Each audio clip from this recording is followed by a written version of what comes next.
Bakit kaya mayroong iilang Pilipino o kung sino man dyan ang kahit na ho pagtatagumpay na, kahit buhay ang nakataya, ay negative pa rin ang mga sinasabi. Ang tinutukoy ko po ay itong sama ng loob nitong si Boboy Fernandez na assistant coach o halos coach na ni Manny Pacquiao ng ilang dekada sa larangan ng boxing. Nandun tayo, pagdating sa politika, kay Manny Pacquiao, may kanya-kanya tayong paniniwala at suporta dyan sa politika. Pero pagdating sa boxing, na kanya talagang business at buhay kanyang itinaya at nagtagumpay at nagkaroon naman ng nagdala na napakalaking karangalan sa Pilipino, eh bakit naman kung ano pa sinasabi ng iba? Ayaw ko nang ipakita sa inyo dahil doon pagkatapos ng fight kahapon o diyan sa isyong yan, nagsalita ho si Mr. Fernandez na kaya daw siya masama ang loob, ang feeling niya nanalo si Manny Pacquiao. Dahil kitang-kita naman niya eh. Kaya lang di ba sinasabi nga ng mga boxing analyst sa Amerika parang hinold up o robbery daw yung pagkatalo ni Manny Pacquiao. So masama ang loob ni Mr. Fernandez dahil tingin niya nanalo pero nag-draw nga ang desisyon ng mga boxing judges. Ganun pa man, ang hindi daw niya nagustuhan, meron daw siya nakitang vlog. Meron daw vlogger na Pilipino na tinira pa raw si Manny Pacquiao. At sinabing dapat daw si Manny Pacquiao ay bawian ng lisensya dahil 46 years old na. Asipin mo naman ganyan. Sa halip na suportahan dahil alam niyo, hindi ho biro yan 46 years old. Pero nakipagsabayan sa 28 years old na si Mario Barrios. At tumagal ng 12 rounds na napakalakas pa rin ni Pacquiao. Ang tingin ko nga sa akin, personal na opinion, panalo pero wala tayong magagawa. Ang judge po ang nag-decide na draw. Eh bakit naman sasabihin pa ng Pilipino na dapat bawian na ng lisensya dahil 46 years old na? Ano yan?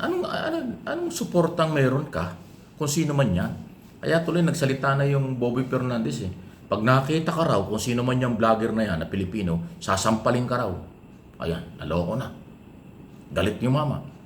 Abay, pag inabot ka ng sampal ni Mr. Fernandez, para kang tinamaan ng kanan ni Manny Pacquiao. Yung pinakamahinang suntok ng Pacquiao. Alam bakit? Sabi ko kanan, kasi kung kaliwa, tulog ka. Baka hindi ka na mabuhay. Kasi si Fernandez, yan ang sumasalo ng mga suntok ni Pacquiao. Sa training, di ba? Kung anong lakas at bilis ni Pacquiao sumuntok, sinasalo yun ni Fernandez doon sa training ng ilang dekada na. Kaya napakabigat ng kamay no, na parang para ding boxer yan si Bobby Fernandez. Nagbanta siya, sasampalin daw yung vlogger na sumisira na nainira kay Pacquiao. Aba, hindi mo masisi.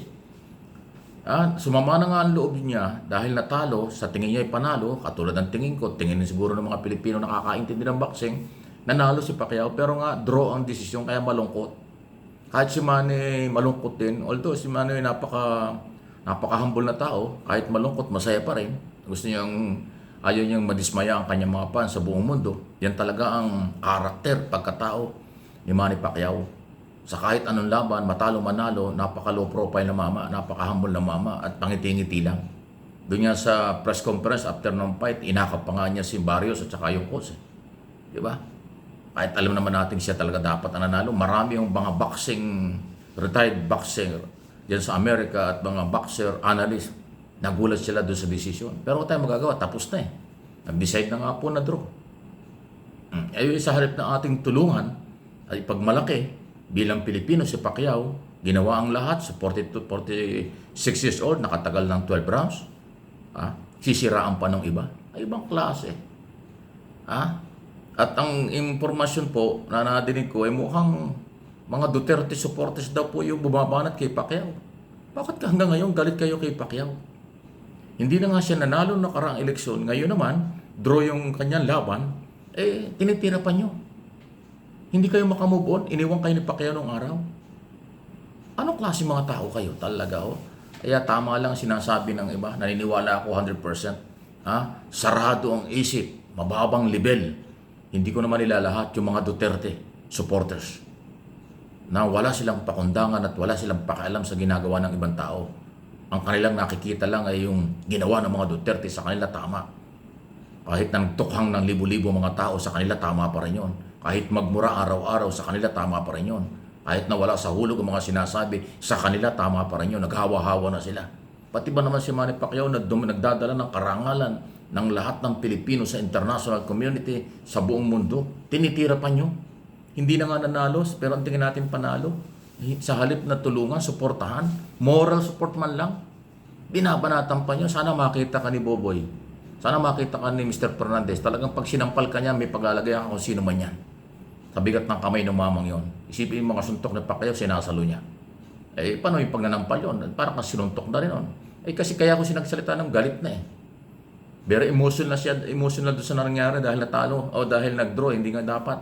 Tapos kanyang pa mababasa, nadinig nila. Napanood daw niya yung video eh. Ah? Sino ka at bakit mo ipapatanggal ang lisensya ni Pacquiao bilang professional boxer? Eh talaga namang, ano na nga yan eh. Bayani na nga sa larangan ng boxing yan sa buong mundo. Kinikilala na nga yan sa buong mundo. Tapos yung vlogger na Pilipino, ikaw pa ang maninira. Saan ka naman umuhugot yan? Super, ano ka, pasaway. Wala sa lugar kung sino ka man. Sana makita ka ni Mr. Fernandez pagbabalik. O kaya makita kayo sa airport, pupuntahan ka sa bahay niya. At bibigyan ka ng kaliwa ng sampal niya, may paglalagay ka kung sino ka man. Hindi na kayo naawa sa taon. Nagpakahirap na nga eh. Ako si Manny Pacquiao, baling sa politika, hindi ko rin gaano sinusuportahan kasi talaga hindi siya pang politika. Pero sa boxing, Pilipino yan eh. Winawagayway na naman ang flag ng Pilipinas, ng Pilipino sa ring, sa loob ng ring ng Las Vegas, Nevada. Diyan po sa MGM. Nakarating ako doon, napakalaki ng hotel na yon, napakagandang hotel noon. Ilang beses ko na iniikot yung lugar na yon, loob at labas. Nakita ko na po yung pati yung lobby, ang ganda, malaking talagang ibang klase yon, yung lugar na yan. Las Vegas. Tapos, sa halip na matuwa tayo dahil pangalan, flag ng Pilipinas na muli ang nakita sa buong mundo na dinala ng isang 46 years old. Sa halip na karangalan, binabatikos pa, grabe naman kayo, Anyway, comment reaction, si Pacquiao hindi lang politiko, boxingero, boxer at grabe na yung karangalan at titulo. O baka naman yung mga bumabana sa kanila ay naiinggit sa kita. Di baling kumita si Pacquiao, pinaghihirapan naman yung ginagawa niya. Di baling maging bilyonaryo dahil pinaghihirapan naman niya ang kanyang buhay ang nakataya. Katulad nito, kung kumita siya dito ng ilang bilyon o 1 bilyon o kung higit pa, wala tayong pakialam. Pasalamatan natin. Kumita siya at nagdala ng karangalan. Dahil muling na ipakita, bihira ko ang 46 years old na makikipagsabayan sa bata sa loob ng 12 rounds. Natapos niya eh. Ang tingin ko nga parang bitin pa eh. Kasi parang kayang-kaya pa niya. Ganon. Kaya please lang po mga Pilipino, magbago na kayo. Maliban lang kung talagang saradong isip nyo at kung saan nga gagaling ang inyong style niyan, baka galing sa inyong mga ipinagtatanggol na mga sarado rin ang isip.